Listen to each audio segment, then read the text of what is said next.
part of the reason. We're not really meant, or at least we haven't adapted yet to be big or be in big groups like that. So you think about it, chat, for hundreds, thousands of years, we were in, like, you know, smaller groups, like, what would you call them? Fucking clans, like, you know what I mean? There was only ever a couple of hundred of them. So much of living in big cities. I think that's actually, there's a lot of truth to that, Milky.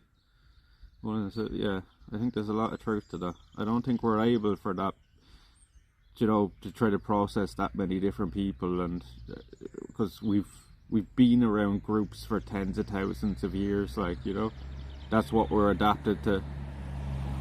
This thing of big cities is a kind of modern thing, you know. Yeah. More people around you, the more disconnected you are. Yeah. Good morning. Hey, you Moo. No, I just decided to get out early today, Moo, because it's bringing in rain at about 5 or 6 o'clock. So I said we get out early and do some stuff.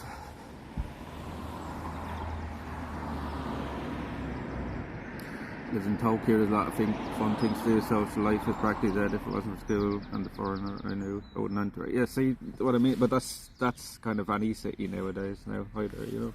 That's kind of any city now. Like, my sister's living in Berlin now for years, and she'd say the same about there, like, you know.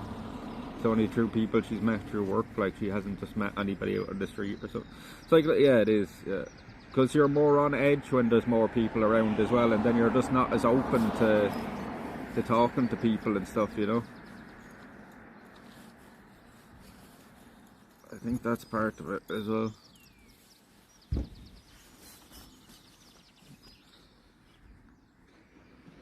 But yeah, you can live in a small community like this, everybody knows each other. That has its negatives as well, but as I say, I think people out in countrysides and stuff nowadays especially are, you know, generally happier than people in cities.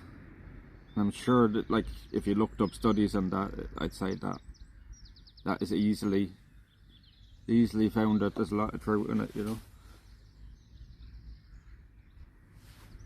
Psychological effects of architecture by Buddy used architect latest studies that are the best studies to analyse the brain with observed spotted architecture so healthy for the brain.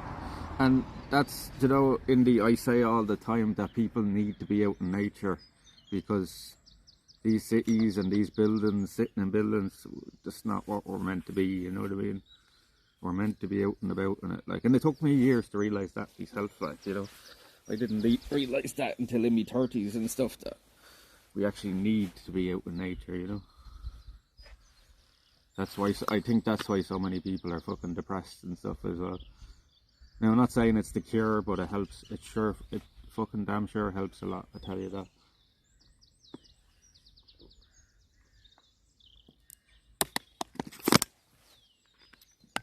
Because that's another thing that we've only recently started doing, you know, closing ourselves indoors all the time. We're meant to be out in this.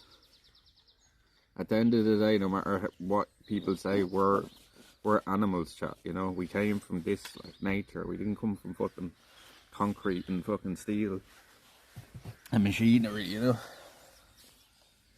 That's why it's unnatural to us, you know. Right, we'll go have a look in the castle. Yeah. I'm sure none of us know the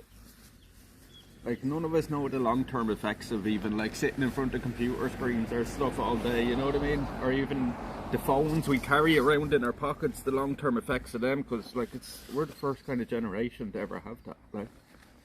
Like phones only came out when I was, like, mobile phones only came out when I was about 10, 12, 13, you know, to the general public, anyway.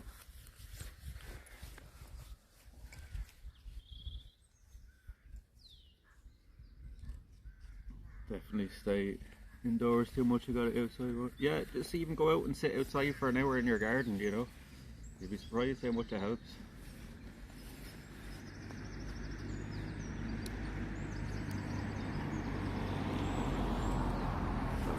I'm not even doing that. It's not that heavy. Yeah, well, like when they have like apps and social media platforms that are literally designed to just like eat your time, you can't really blame them at the same time, you know, they're just falling into the trap. How old are you people? What do you mean? That just tells me you're like, that tells me you're young even asking that question.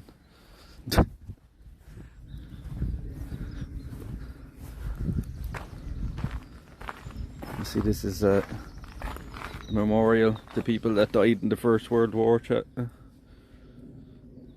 So people even from Ireland went and fought in the World Wars. A list of people.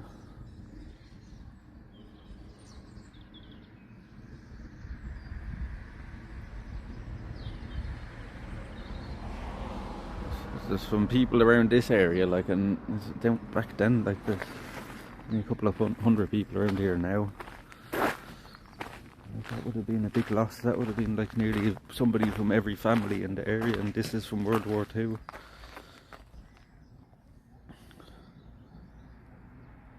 I'm 18 and I don't use what? Social media. It's just a waste of time. Well, you're dead right there. Too many people are trapped in that. I'm 35 now and I don't use any social media at all, really. There's people from the local area that died in World War II.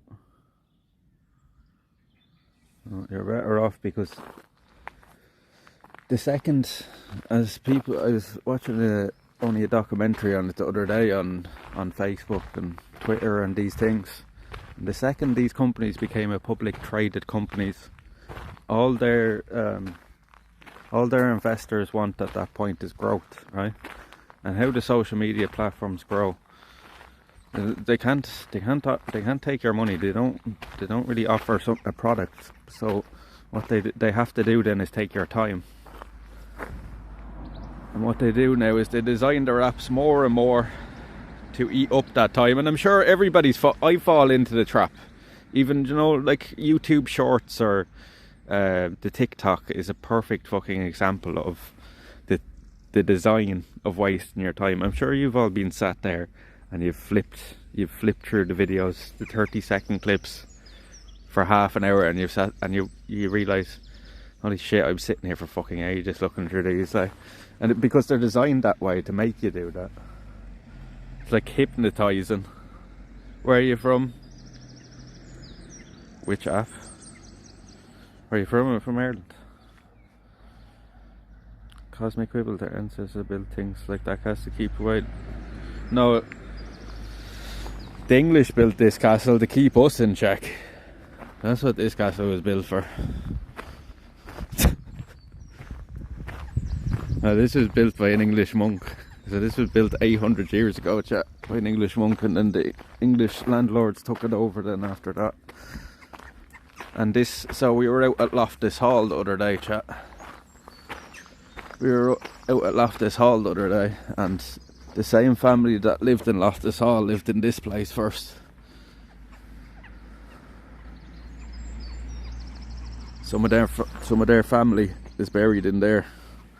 Some of the Loftus family are buried in there. One of the daughters and stuff is buried in there. In the church next door. We'll go in there as well, but there's a way of getting in here now. I'm gonna like Whitney House, she's funded by intelligence. It's pretty black and white stuff that reads a lot, but yeah, they're not trying to hide this thing from people either. Like, these companies, they'll openly tell you what they're doing. You know what I mean? At the end of the day, their businesses, they're trying to make a profit. Like, can we fit in here now with the bag?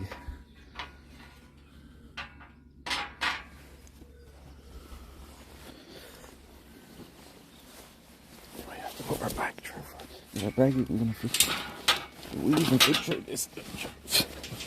Yeah.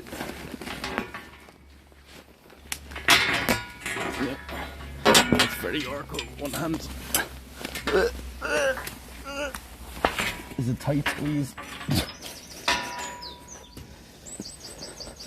That's a tight fucking squeeze. Ow. Right, we're in, chat. We're in. don't get seen by the road. Might be somebody in here now.